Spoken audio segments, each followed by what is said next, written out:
Okay, so we're diving deep today, and I'm really excited about this one. Yeah. We're taking a look at The Art of War Oh, excellent. by Sun Tzu, and written roughly 24 centuries ago. Right. Now, I'm sure many of our listeners have at least heard of it, Right. but maybe they haven't actually had the chance to really dig in. Yeah.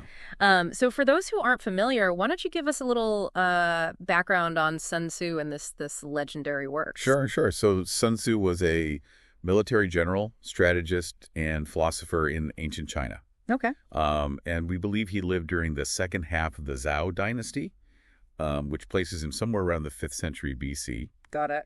And his The Art of War is this classic treatise on military strategy that has been studied and applied for centuries, not just in warfare, but also in business, politics, even personal development. Yeah, that's really what makes it so fascinating, I think, to me at least, is that it goes so far beyond the battlefield. Absolutely. It's really about strategy itself, isn't it? Yeah, it's about understanding conflict, competition, and how to achieve victory in any kind of situation where you're facing challenges and you need to come out on top. Yeah, you've got limited resources, you've got obstacles in your way. Exactly. How do you maneuver? How do you plan? How do you even think about these problems Right. in a way that sets you up for success? Absolutely. And that's something everyone can relate to, whether you're, running a company or just trying to get that promotion at work. Right. Yeah.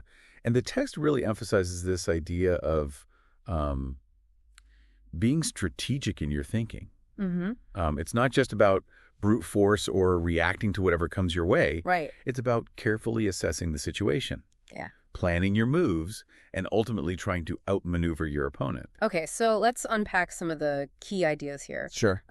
One of the things that really stands out to me in reading through The Art of War is this emphasis on planning and preparation. Oh. It's like, Sun Tzu is saying, look, before you even think about engaging in any kind of conflict, you better have your ducks in a row. Right. You need to understand the landscape. Yeah. You need to understand your own strengths and weaknesses. Exactly. And critically, you need to understand your opponent. Yes.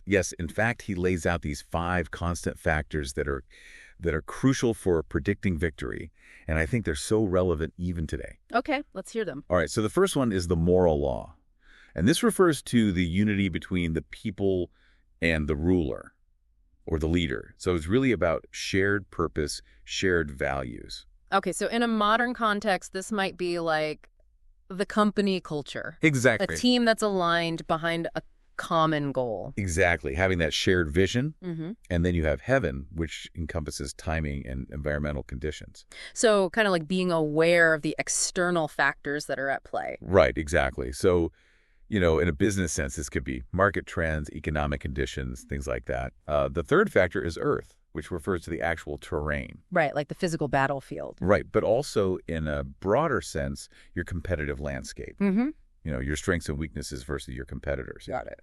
The fourth one is the commander, which embodies qualities like wisdom, sincerity, benevolence, courage, and strictness. So this is really about leadership. Absolutely, and it's interesting how he combines those qualities. Yeah, because you wouldn't necessarily think of benevolence maybe as a key quality for a military leader. Right, but he's emphasizing the importance of not just being a strong tactician, but also inspiring your troops. Mm-hmm. Earning their respect and loyalty. Exactly.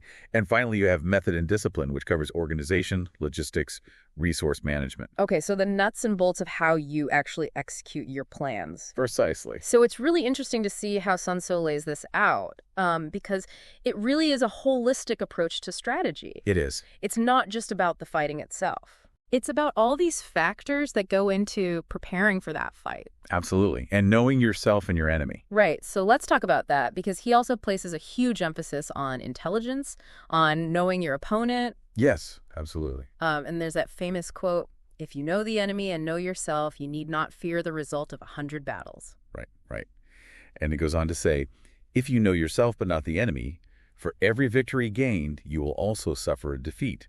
Mm-hmm. And then, if you know neither the enemy nor yourself, you will succumb in every battle.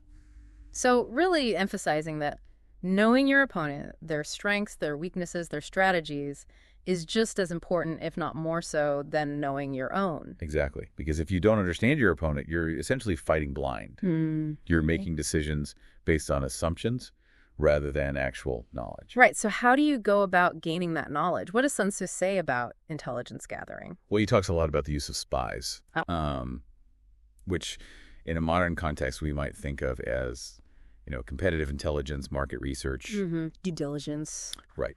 Anything you can do to gather information about your opponent, their capabilities, their plans, their vulnerabilities. Yeah. I mean, even something as simple as reading industry publications Right. or attending conferences where your competitors are presenting Absolutely. can give you valuable insights. Yeah. And the key here is to be proactive in gathering this intelligence.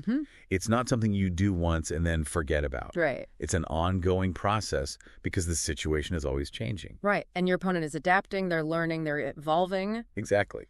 So you have to stay ahead of the curve. Yeah. And he also talks about the importance of using deception to your advantage. Ah, yes. All warfare is based on deception. That's right. That's another one of those really memorable quotes. It is.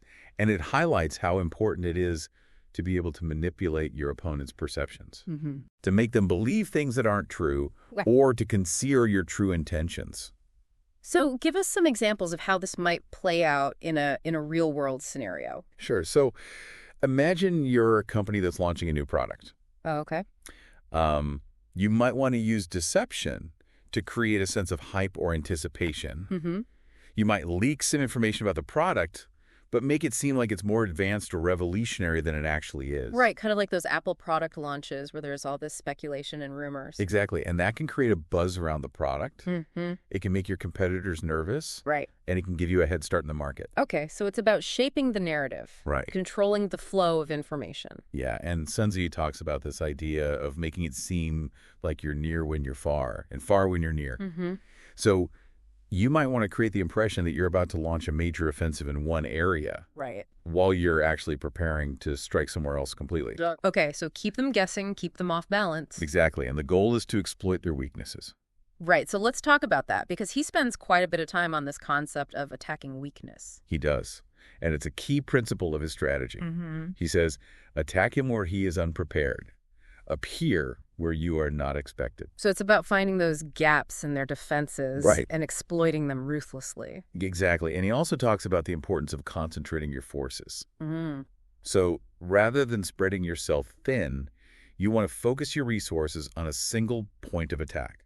Okay, so find the weakest link and hit it with everything you've got. Yeah, and he even suggests that you can force your opponent to create weaknesses for you. How so? Well, if you can make them believe that you're going to attack in multiple places, they'll have to spread their forces to defend all those potential targets. Right, which leaves them vulnerable somewhere else. Exactly. Okay, that's a really interesting tactic. Yeah, and he also has this famous analogy of being like water. Oh, right.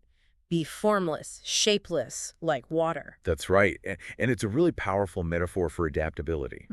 He's saying that you should be able to adjust your strategy based on the situation. Right, not be rigid or inflexible. Exactly. So just as water flows around obstacles, you should be able to adapt to changing circumstances. So don't get stuck in a plan that's no longer working. Right. Be willing to change course. And he also talks about the importance of momentum. Right, kind of like a snowball effect. Yeah, and he uses these vivid images, like a massive flood crashing into a canyon. Wow. Or a round rock hurtling down a mountain. Powerful imagery. Yeah, and the idea is that once you gain momentum, it's very difficult to stop you. Okay, so how do you create that momentum? Well, he talks about striking with speed and precision, like rushing water-moving boulders or a falcon swooping on its prey. Wow, those are great analogies. Yeah, and the key is to be decisive. Okay. Once you've made a decision, you have to act quickly and decisively. Right, no hesitation. Exactly, and if you lose momentum, you need to be willing to cut your losses. Okay, so don't throw good money after bad. Right, know when to retreat and regroup. Got it. Now, one of the things that I found really surprising about The Art of War is that Sun Tzu actually seems to be quite averse to conflict. Yeah, that's a really important point. He doesn't glorify war. No. He actually sees it as a last resort. Right. He emphasizes that war is inherently destructive and that it should be avoided if at all possible. Right. He says the supreme art of war is to subdue the enemy without fighting. Exactly. And he also talks about the importance of treating captured soldiers well. Okay. Which is a very humane perspective for a military strategist. Yeah, it's not about brutality or vengeance. Well, no. It's about achieving your objectives. Right. but doing so in a way that minimizes suffering. Exactly. And he also warns against letting emotions like anger or hatred cloud your judgment. Okay, so stay calm, stay rational. Yeah, because those emotions can lead to rash decisions, which can have disastrous consequences. Right, so it's really interesting to see how Sun Tzu balances this strategic thinking with this sense of ethics and restraint. It is, and it's something that I think is really relevant for leaders today. Absolutely. You know, in any kind of competitive environment, it's easy to get caught up in the heat of the moment Right. and make decisions that you later regret. Yeah, so step back, take a breath, think about the long-term consequences. Exactly. Now, before we wrap up, I wanted to touch on one more thing that Sun Tzu talks about, which is the importance of leadership. Yes, he dedicates a whole chapter to this. Right, so what does he say about the qualities of a good leader?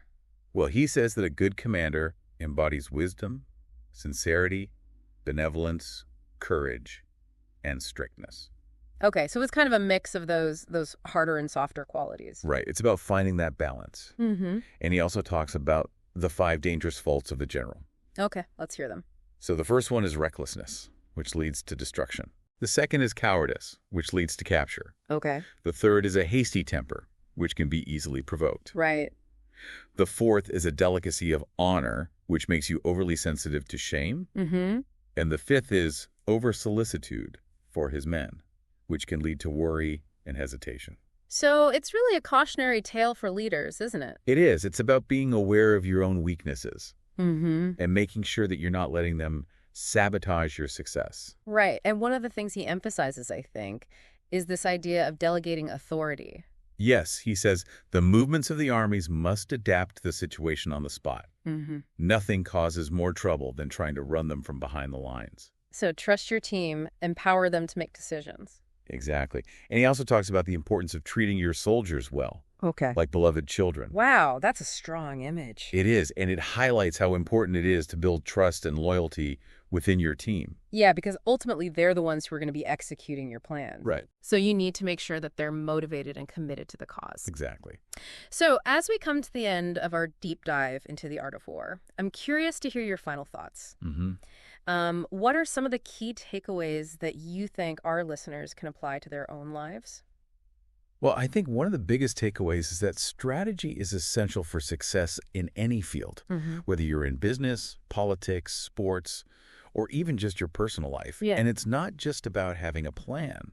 Right. It's about being adaptable, being able to think on your feet, and being willing to adjust your approach based on the situation. Okay, so stay flexible, stay agile. Exactly. And I think another key takeaway is the importance of knowing yourself and your opponent. So take the time to understand your own strengths and weaknesses and do your research on your competition, your adversaries, whoever you're up against. Right, so gather intelligence, analyze the landscape. Exactly. And finally, I think Sun Tzu really emphasizes the importance of being decisive. So once you've made a decision, act on it. Yeah, don't hesitate. Don't second guess yourself. Right, because in any kind of competitive environment, speed, momentum are crucial. Absolutely. Well, I think that's a great place to leave it. Yeah. This has been a really fascinating deep dive into the art of war. It has. And I hope our listeners have found it as insightful as I have. Me too. And for those who want to learn more, I highly recommend checking out the book itself. Absolutely. It's a classic for a reason. It is. All right. Well, thanks for joining me today. Thanks for having me. And we'll see you next time for another deep dive.